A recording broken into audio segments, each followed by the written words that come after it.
우리는 이미 기독교 신앙 박해 시대로 진입했습니다.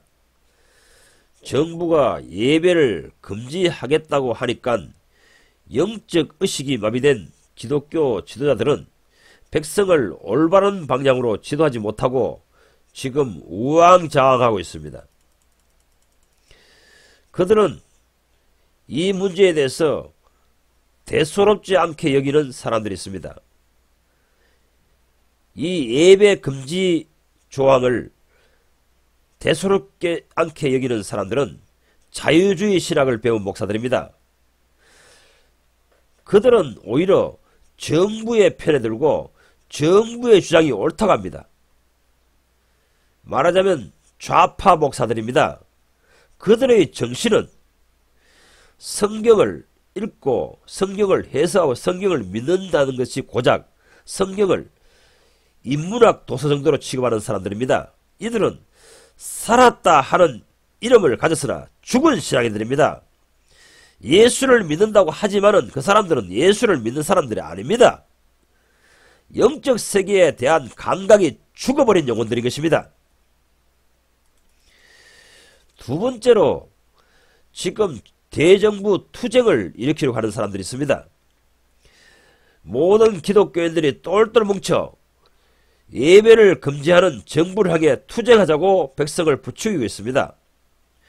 과연 그들이 마음에 품은 상상, 그것이 관철될까요? 실현될까요? 이 정권을 이길 수 있을까요? 불가능할 것입니다. 그들은 상실감에 젖어서 지내게 될 것입니다. 성경에 기록된 현명한 종교 지도자가 과거에 했던 말을 인용해 보겠습니다. 사도행전 5장 35절 이하입니다. 말하되 이스라엘 사람들아 너희가 이 사람들에게 대해 어떻게 하려거든 스스로 조심하라. 이 사상과 행동이 사람으로부터 났으면 무너질 것이요 만일 하나님께로부터 났으면 너희가 그들을 무너뜨릴 수 없겠고 도리어 하나님의 뜻하심을 대적하는 자가 될까 하노라.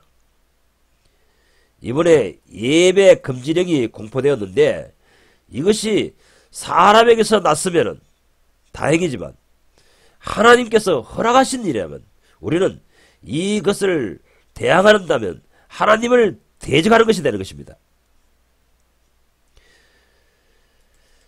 셋째, 이 지금 예배 금지령을 이것을 보는 시각이 하늘의 관점에서 보는 사람들이 있습니다.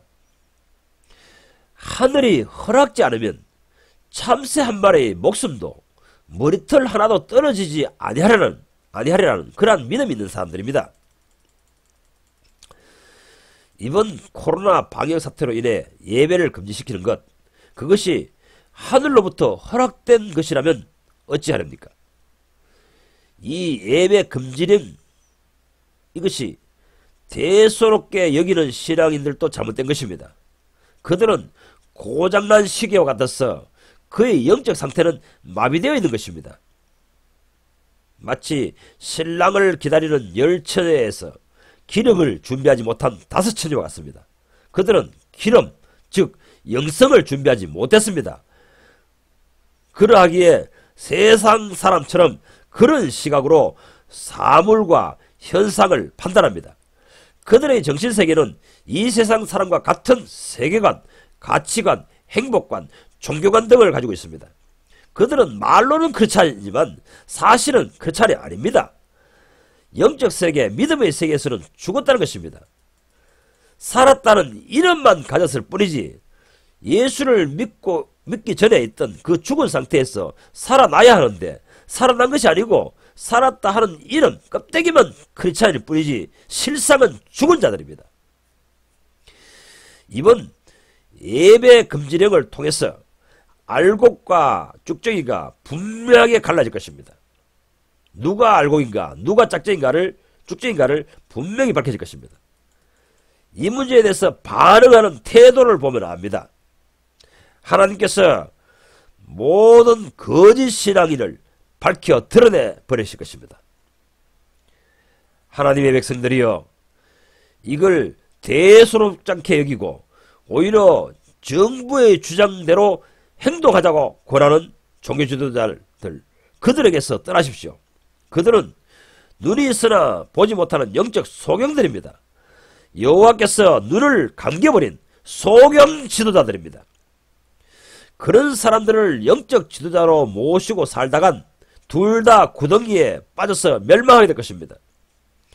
위기에 봉착했을 때에, 이러한 위기에 봉착했을 때에 대응하는 태도를 보아서 그 신앙의 실체를 파악할 수 있는 것입니다. 또한 이렇게 정부의 의지에 편승하는 사람들, 좌파 목사들 뿐 아니라 두 번째, 대정부 투쟁을 하자는 부류들, 대정부 투쟁을 하자고 하는 목사들은 어떠합니까? 그들도 마찬가지입니다. 그들의 정신의식은 어떠합니까? 그들은 예수님의 초림 때에 헤롯 땅과 같은 사람들입니다. 사도 바울이 사울 일정에와 같은 그러한 정신의식을 가진 사람들입니다. 하늘이 하는 일을 사람이 막아보겠다고 나서는 사람들입니다. 하나님이 이 코로나 바이러스를 이 시대에 일으켰습니다. 하나님이 허락했습니다. 용인하셨습니다. 뭔가 기쁘신 뜻을 가지고 이 시대에 허락하셨습니다. 그런데 하나님이 허락하신 일을 사람이 막아보겠다고요? 어느 시대나 이런 정신의식을 가진 사람들이 있었습니다. 이런 영적 분별력을 가지고 대처하는 사람들이 있었습니다. 특히 에르미야 시대 때에 바벨론 군대가 쳐들어오면 항복하고 그들에게 순수히 협조하라, 이렇게 에르미야 선지자를 외쳤습니다. 그렇지만 그 시대의 종교 지도자들은 거부했습니다. 거역했습니다. 하나님의 뜻이 그것이 아니라고 했습니다.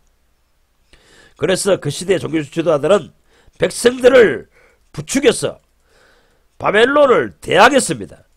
결과는 어땠습니까? 모두 멸망받고 말았습니다. 모두 목배임을 받고 말았습니다. 그것을 하나님께서 순교로 취급하시겠습니까? 대정부 투쟁을 하는 목사들, 고난받는 것을 주님을 위해 투쟁한 것이라고 인정하시겠습니까? 노, 그렇지 않습니다. 선지자의 말을 통해서 역사의 흐름을 읽어내고 그 하나님의 뜻하심에 순복하는 사람, 순응하는 사람, 그 사람들이 하나님을 위하여 사는 사람들입니다.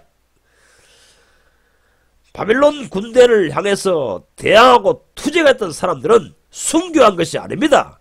주를 위해 산 사람들이 아닙니다. 왜 하나님께서는 이 시대 기독교에 예배를 금지시키는 이러한 기독교 박해 시대에 이르게 하셨을까요? 지금 기독교계는 반발이 심합니다. 모두 힘을 합해 한 목소리를 내자 합니다. 정광훈 목사를 필두로 대정부 투쟁을 벌이고 있습니다. 과연 이들의 의지가 관철될까요? 그렇다고 해서 좌파 정부가 지금 하려는 일들을 포기할까요? 어림없습니다. 대정부 투쟁을 벌이면 벌일수록 기독교 박해는 갈수록 더 심해질 것입니다.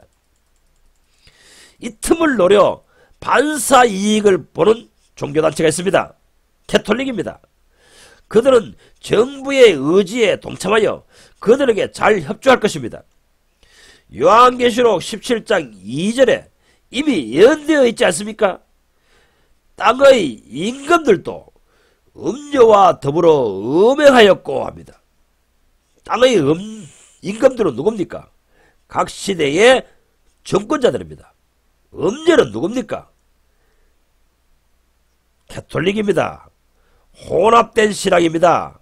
하나님에 대해서 오도시키고 그릇된 방향으로 이끌어가는 교리와 설교를 하는 종교단체입니다. 그 근원지는 지금 캐톨릭입니다. 바벨론입니다. 바벨론은 혼돈이지 않습니까? 바벨론 탑을 세워서 하나님께 이르러 보겠다고 그렇게 추진하던 그들의 정신이 아닙니까?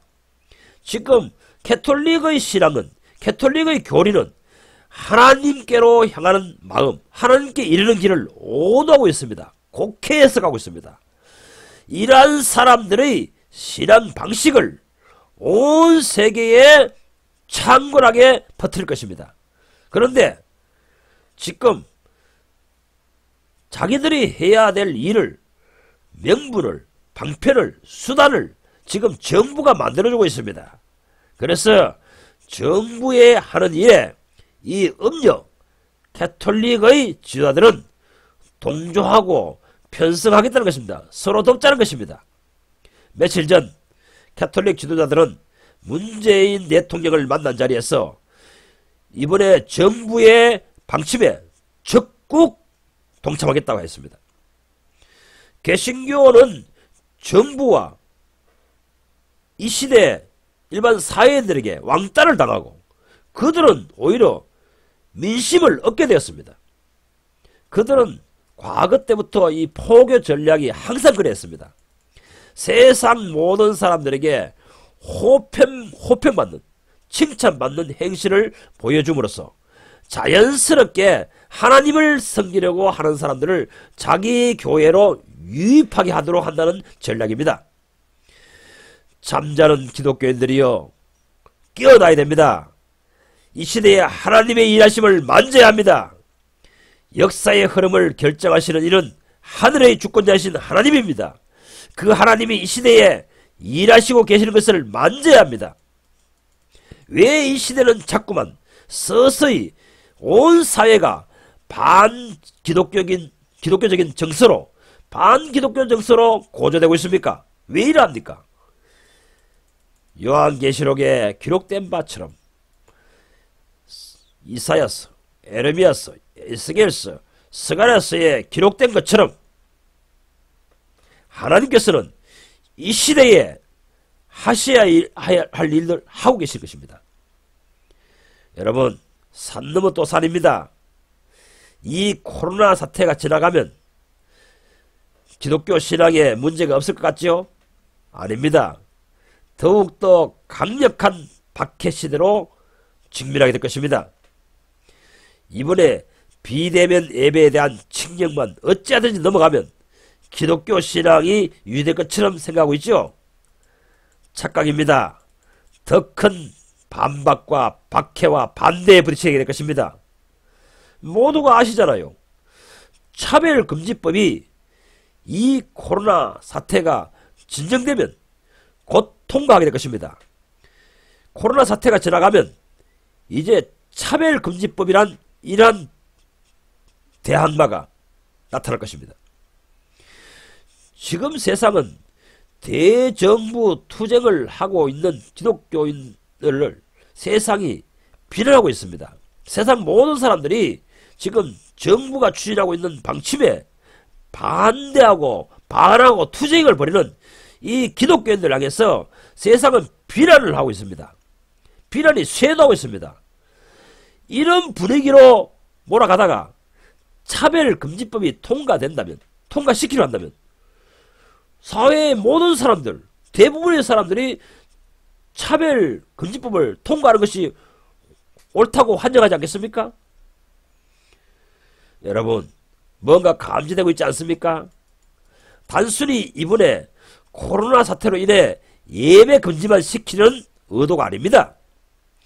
방역이라는 명분으로 기독교 주일 예배만 금지시키려고 한다고 생각합니까? 그렇다면 당신은 오판하고 있습니다. 시대를 읽어내지 못하고 있습니다. 사회 속에서 움직이는 사회의 벽에 있는 사탄이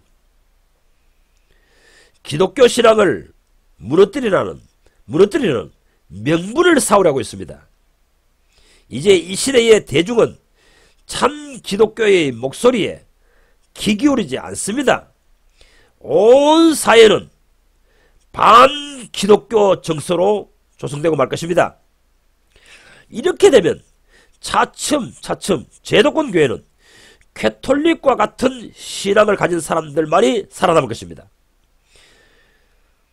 직설적으로 말하면 WCC와 연관된 교회들, 그러한 목사들만이 교회로 살아남을 것입니다. 참된 기독교인들은 모두 이 시대의 사회인과 정부의 박해로 인하여서 음성적인 단체로 변해버립니다. 공산권처럼 지하 교회 시대가 열린다는 것입니다. 가짜 신앙인들, 가라지들은 모두 지상교회에서 마음 놓고 예배하며 종교활동을 하겠지요. 그러나 중국의 삼자교회처럼 정부와 뜻을 같이 하는 사람들입니다. 참된 그리스도인의 신앙 양심을 가진 사람들은 이 지상교회에 다니지 못합니다. 아니, 다니지 아니합니다. 왜 그렇지 않습니까? 그 설교가 전부 신앙 양심을 거스르는 말들이기 때문에 그 교회에 다닐 수도 없습니다. 지금 대충 믿는 가라지 신앙인들, 그런 신앙인들은 목자를 잃어버린 꼴이 되고 말 것입니다. 오늘날 제도권 교회 목사들이 설교하는 것에 은혜 받았다 하면서 그나마 겨우 그런 신앙 유지하고 있지요.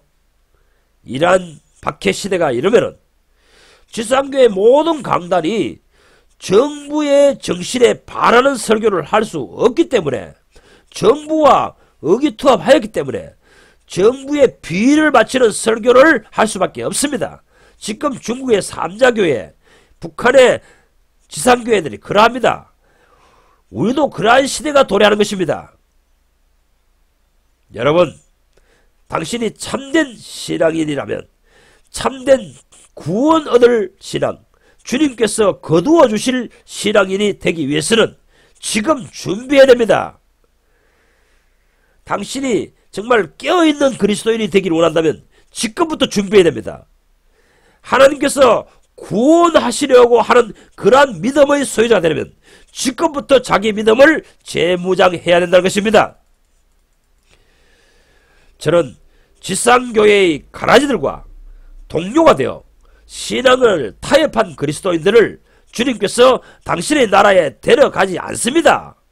그런 망상에 빠져있지 마십시오. 세상과 손잡은 그리스도인은 구원받을 자격이 없습니다. 주님은 그들을 데리러 오지 않습니다. 그들을 데려다가 천국에 데려다 놓지 않습니다. 예수를 부인한 신앙인에 대해서는, 세상에서 예수를 부인하는 신앙에 대해서는 우리가 그를 부인하면 그도 우리를 부인할 것이라, 이렇게 성경은 말하고 있습니다.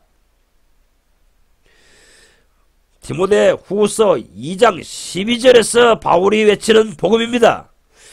우리가 주를 부인하면 주도 우리를 부인하실 것이라. 당신은 결정적인 순간에 예수를 부인하지 않을 자신이 있습니까? 지금 매일 자기 자신에 대해서 아니요 합니까? 자기 자신의 욕구, 자기 자신의 원함에 대해서 아니요 선언하고 삽니까? 지금 매 순간 세상에 대해서 아니요, 세상의 정신에 대해서 아니요, 나는 그런 길을 갈 수 없다, 아니요, 난 그런 사람 아니다, 이렇게 선포하고 있습니까? 그렇지 않다면 예수와 함께 세상에 대해서, 자신에 대해서 십자가에 못 박은 영혼이 아니라면 당신은 언제라도 타협할 여지를 가진 신앙인입니다. 그러한 무력한 신앙에서 빠져나오십시오. 당신은 지금 세상의 친구입니까? 하나님의 친구입니까? 세상과 벗된 자에겐 하나님의 사랑이 머물 수 없다, 이렇게 말씀하셨습니다. 하나님께 사랑받고 싶습니까? 세상의 정신과 타협하지 마십시오. 첫째 부류, 둘째 부류, 이들과 신앙을 타협하지 마십시오. 대정부 투쟁을 하려고 하는 그들도 잘못되었습니다. 또한 대정부 투쟁을 하는 신앙인들, 그들도 잘못되었습니다. 하나님의 뜻을 거스르는 사람들입니다. 바벨론이 쳐들어왔을 때 바벨론에 향해서 대항하는 자들입니다. 그들을 신앙을 순교자라고 여기지 아니하십니다. 그들의 고난을 주를 위해 고난받은 것으로 여기지 아니하십니다. 지금은 온 세상 사람을 시험하는 때입니다. 하나님께서 참된 신앙과 거짓 신앙을 테스트하는 시기인 것입니다.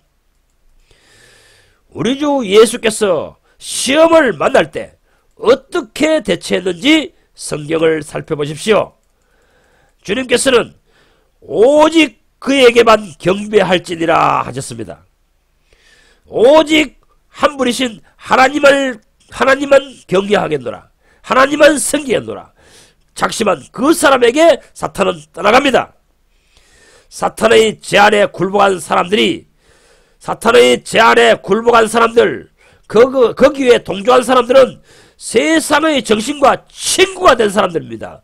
세상과 벗된 사람들입니다. 앞서 말한 캐톨릭은 세상과 벗이 된 사람들입니다. 캐톨릭과 같은 그러한 정신에 동조하는 목사들, 신앙인들도 바로 세상과 벗된 사람들입니다. 캐톨릭의 정신은 무엇입니까? 정부의 정신에 편승하는 사람들입니다.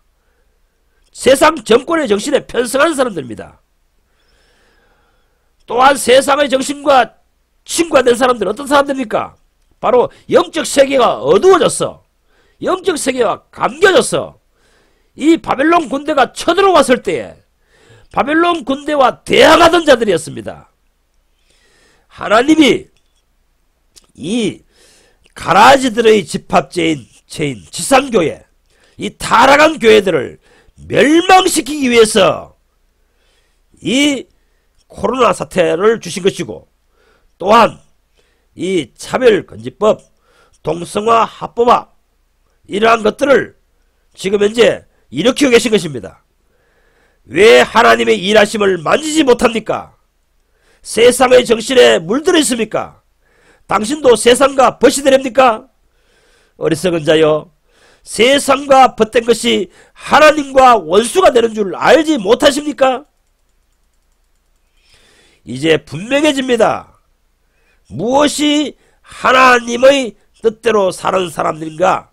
하나님의 움직이심을 만지고 하나님의 뜻에 순응하는 사람들인가? 분명하게 지금은 밝혀지고 있습니다. 여러분, 가톨릭 정신에 합류한 그러한 지도자들에게서 도망쳐야 됩니다. 그러한 설교자, 그러한 목사들, 그러한 교회에서 도망쳐야 됩니다. 또한 바벨론에 대항하는 무리들, 이것이 옳다고 한 사람들, 그들에게서 도망쳐야 됩니다. 사도 바울이 바로 그러한 종교적인 정신을 가지고 있는 사람들에게 추종자가 되어서 참된 그리스도인들을 박해하는 자가 되었습니다. 당신도 그러한 자가 되지 말아야 됩니다.